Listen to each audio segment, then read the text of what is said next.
Bonjour Thomas. Bonjour Alexandra. Aujourd'hui, nous allons nous intéresser à une petite commune qui n'est pas très loin de Monaco, seulement à une trentaine de kilomètres, on va dire. Je veux parler bien sûr de Dolceacqua, bien connu en principauté. Comment Monaco et Dolceacqua sont liés historiquement? Est-ce qu'on peut revenir justement sur ces liens qui remontent, je crois, hein? Oui, qui remonte à la fin du XVe et au début du XVIe siècle. C'est une histoire, j'allais dire, d'amour et de sang aussi, puisque il y a un crime qui a scellé l'amitié aujourd'hui, évidemment, bien incarnée par les visites régulières depuis quelques années du prince souverain à Dolceacqua. Il faut se replacer dans le contexte d'une rivalité telle celle des Montaigu et des Capulet. Donc on est quasiment dans un contexte à la Roméo et Juliette, où les Grimaldi et les Doria sont deux familles rivales de la République de Gênes. Les Grimaldi, on le sait, sont guelfes, sont du parti guelfe, c'est-à-dire partisans de la prédominance du pape de Rome comme leader de l'Europe du Moyen Âge, et les Gibelins sont partisans du leadership de l'empereur romain germanique.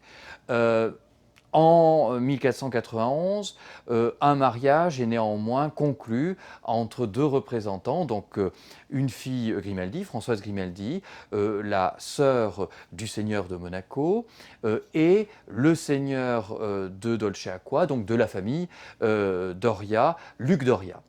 Euh, Il avait pour objectif d'unir, d'apaiser ces deux familles, c'est ça? Très certainement, peut-être même, qui sait, de constituer une souveraineté commune. En tout cas, de réconcilier les deux familles, très certainement.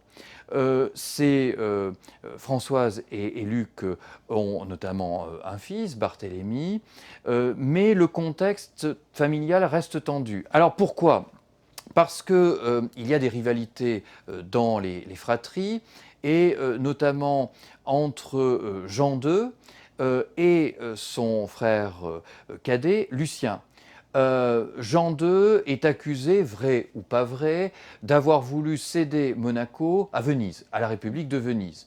Et donc Lucien a utilisé peut-être ce prétexte, aussi peut-être pour des questions de pouvoir personnel et d'ambition personnelle, pour l'assassiner. Donc il y a ce premier assassinat. Jean II a laissé notamment une fille. Est-ce que cette fille a voulu à un moment donné se Influencé. venger et utiliser une acrimonie de son cousin à l'égard de leur oncle commun devenu seigneur de Monaco, donc Lucien Grimaldi? Peut-être. Barthélemy Doria est aussi, de manière beaucoup plus certaine, instrumentalisé par son cousin, l'amiral Doria. Le grand amiral Andrea Doria, qui est un condottiere, qui a des galères, qui est au service des deux grandes puissances de l'époque, l'empereur Charles Quint d'un côté, donc l'empereur germanique, et le roi de France, François Ier. Et donc qui bascule de l'un à l'autre. À ce moment-là, il est dans le camp français. Mais lui-même a dû quitter Gênes. Il est donc un peu sans territoire. Et on peut imaginer qu'il avait quelques velléités sur Monaco et qu'il a utilisé cette acrimonie familiale entre le neveu Barthélemy Doria vis-à-vis de Lucien Grimaldi pour commanditer un crime, pour comploter.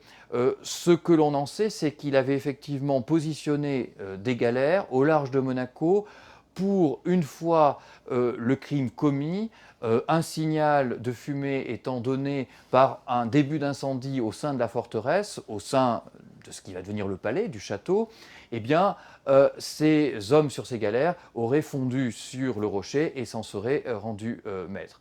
En tout cas, donc, Barthélemy Doria vient, sous prétexte de rendre visite à son oncle, vient de Oui. Dolceacqua, à Monaco. Il débarque à Vintimille, puis fait le reste du trajet.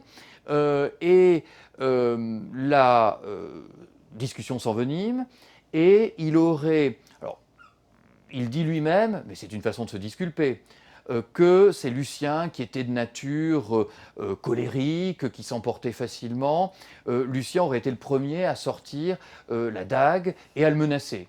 Bon, peut-être un pugilat, peut-être un accident, en tout cas, accident. Il y a eu des constatations. Oui, apparemment, lorsqu'on fait le compte, on est loin de 42 l'accident. coups de dague, de poignard, donc, dont 32 qui étaient mortels. Évidemment, il y a eu acharnement. On peut moyennement parler d'accident tout de même. Absolument. Barthélemy, par contre, est mis en déroute, en fuite assez rapidement, donc il n'a pas le temps de faire les fameux signaux de fumée qui devaient amener les hommes d'André Doria, le cousin, pour prendre la forteresse, mais il réussit, malgré la fidélité des Monégasques, il réussit à s'échapper. Qui va prendre les rênes du rocher? Le dernier frère, qui était voué aux ordres, qui était voué au clergé, Augustin, qui était évêque de Grasse. Pourquoi est-ce que ça ne revient pas à son fils? Il est bébé, il a 1 an, et effectivement. Donc, Effectivement.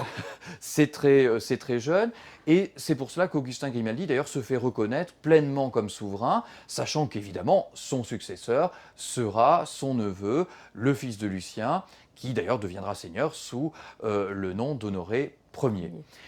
Augustin va essayer évidemment d'obtenir justice, mais son neveu le nargue depuis Dolceacqua. Son neveu a regagné Dolceacqua et il décide d'organiser une opération punitive sur Dolceacqua. Il réunit 700 hommes pour être sûr de réussir son coup.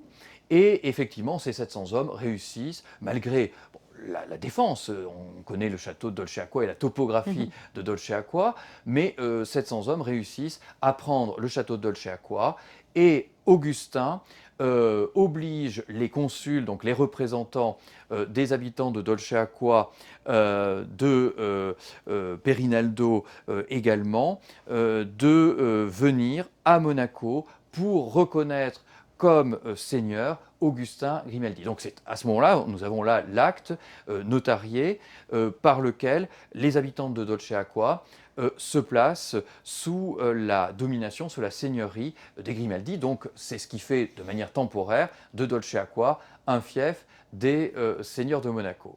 L'histoire ne s'arrête pas tout à fait là, puisque Barthélemy Doria a réussi encore une fois à prendre la fuite malgré la prise de son château de Dolceacqua. Il s'ensuit une poursuite qui met en jeu aussi le roi de France, puisque Augustin Grimaldi demande à son protecteur François Ier de faire le nécessaire pour arrêter le criminel. Visiblement, Augustin Grimaldi n'est pas satisfait de la célérité avec laquelle François Ier devrait essayer de mettre la main sur Barthélemy Doria. Et finalement, petite cause mais grande conséquence, enfin petite cause si on peut appeler petite cause un crime en plus intrafamilial, c'est ce qui va amener Augustin Grimaldi à placer Monaco sous la protection de l'Espagne, donc étant le début, jusqu'en 1641, de 1524 à 1641, de la période que l'on appelle du protectorat espagnol. D'autant que Charles Quint, face à François Ier, s'affirme comme la puissance dominante en Europe, et donc comme petite souveraineté, Monaco, pour affirmer son existence et son indépendance, se doit de se placer sous la protection du plus fort. S'il y a ces assassinats politiques, c'est que Monaco est très intéressant, avec la possession de Monaco et son rôle de forteresse frontière entre monde français et monde italien, et avec cette rivalité européenne entre les rois de France et les empereurs germaniques, c'est là où on voit toute l'importance stratégique de Monaco dans le cours de l'histoire. Merci beaucoup Thomas, et je rappelle que Dolceacqua, aux côtés de Roquebrune, Cap-Martin, Matignon et Valentinois, est à l'honneur au mois de juin à l'occasion des deuxièmes rencontres des sites historiques des Grimaldi de Monaco. Absolument. À très bientôt Thomas. À bientôt Alexandre.